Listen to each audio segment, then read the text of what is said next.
Today's book is Mike Mulligan and His Steam Shovel. To Mike. Mike Mulligan had a steam shovel, a beautiful red steam shovel. Her name was Mary Ann. Mike Mulligan was very proud of Mary Ann. He always said that she could dig as much in a day as 100 men could dig in a week, but he had never been quite sure that this was true. Mike Mulligan and Mary Ann had been digging together for years and years. Mike Mulligan took such good care of Mary Ann, she never grew old. It was Mike Mulligan and Mary Ann and some others who dug the great canals for the big boats to sail through. It was Mike Mulligan and Mary Ann and some others who cut through the high mountains so that trains could go through. It was Mike Mulligan and Mary Ann and some others who lowered the hills and straightened the curves to make the long highways for the automobiles. It was Mike Mulligan and Mary Ann and some others who smoothed out the ground and filled in the holes to make the landing fields for the airplanes. And it was Mike Mulligan and Mary Ann and some others who dug the deep holes for the cellars of the tall skyscrapers in the big cities. When people used to stop and watch them, Mike Mulligan and Mary Ann used to dig a little faster and a little better. The more people stopped, the faster and better they dug. Some days they would keep as many as 37 trucks busy taking away the dirt they had dug. Then along came the new gasoline shovels and the new electric shovels and the new diesel motor shovels and took all the jobs away from the steam shovels. Mike Mulligan and Mary Ann were very sad. All the other steam shovels were being sold for junk or left out in old gravel pits to rust and fall apart. Mike loved Mary Ann. He couldn't do that to her. He had taken such good care of her that she could still dig as much in a day as 100 men could dig in a week. At least he thought she could, but he wasn't quite sure. Everywhere they went, the new gas shovels and the new electric shovels and the new diesel motor shovels had all the jobs. No one wanted Mike Mulligan and Mary Ann anymore. Then one day, Mike read in a newspaper that the town of Popperville was going to build a new town hall. "We're going to dig the cellar of that town hall," said Mike to Mary Ann, and off they started. They left the canals and the railroads and the highways and the airports and the big cities where no one wanted them anymore and went away out into the country. They crawled along slowly up the hills and down the hills until they came to the little town of Popperville. When they got there, they found that the selectmen were just deciding who should dig the cellar for the new town hall. Mike Mulligan spoke to Henry B. Swap, one of the selectmen. "I heard," he said, "that you are going to build a new town hall. Mary Ann and I will dig the cellar for you in just one day." "What?" said Henry B. Swap. "Dig a cellar in a day? It would take 100 men at least a week to dig a cellar for our new town hall." "Sure," said Mike, "but Mary Ann can dig as much in a day as 100 men can dig in a week," though he had never been quite sure that this was true. Then he added, "If we can't do it, you won't have to pay."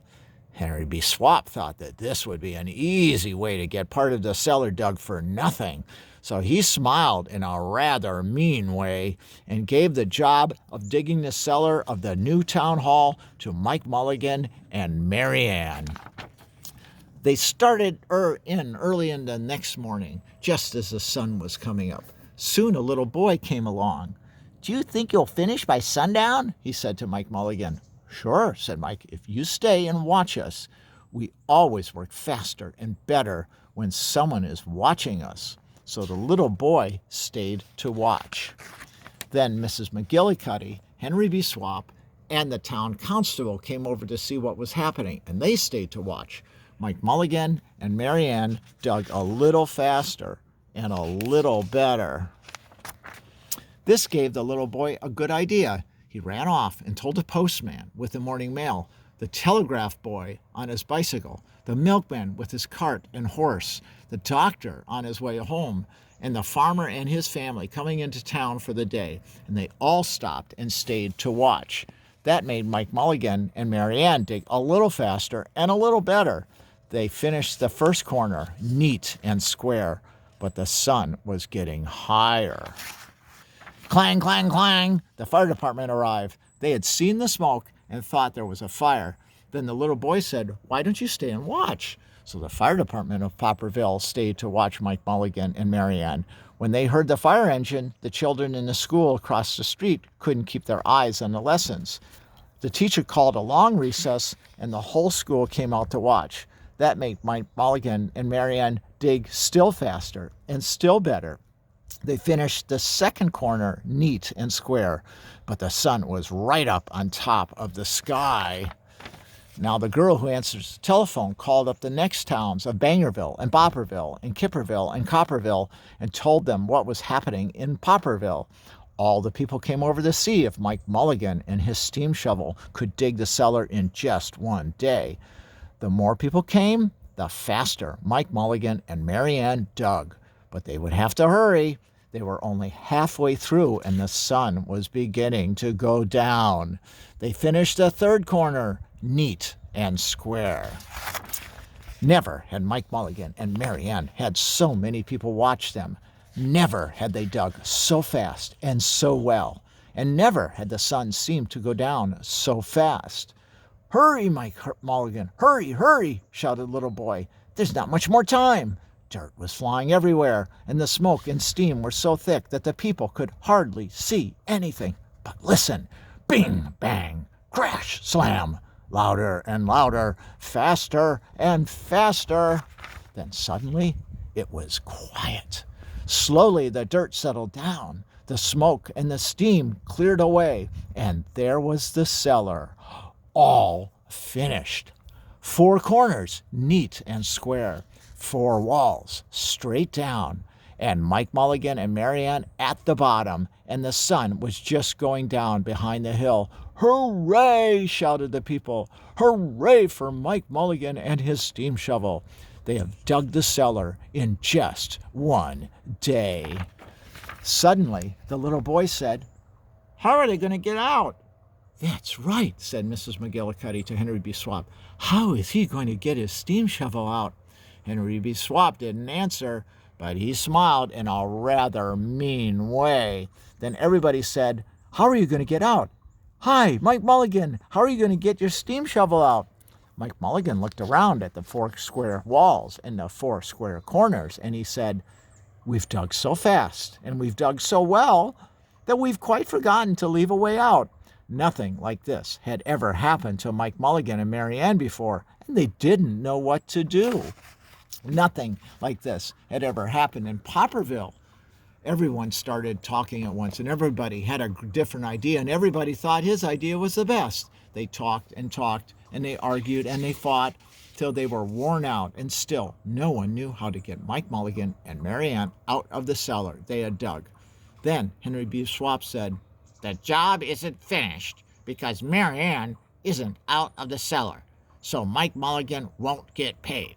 And he smiled again in a rather mean way. Now the little boy, who had been keeping very quiet, had another good idea. He said, "Why couldn't we leave Mary Ann in the cellar and build a new town hall above her? Let her be the furnace for the new town hall, and let Mike Mulligan be the janitor.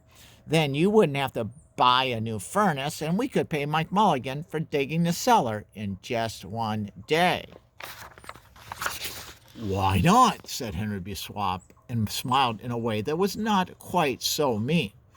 "Why not?" said Mrs. McGillicuddy. "Why not?" said the town constable. "Why not?" said all the people. So they found a ladder and climbed down into the cellar to ask Mike Mulligan and Mary Ann. "Why not?" said Mike Mulligan. And so it was decided, and everybody was happy. They built the new town hall right over Mike Mulligan and Mary Ann. It was finished before winter. The end.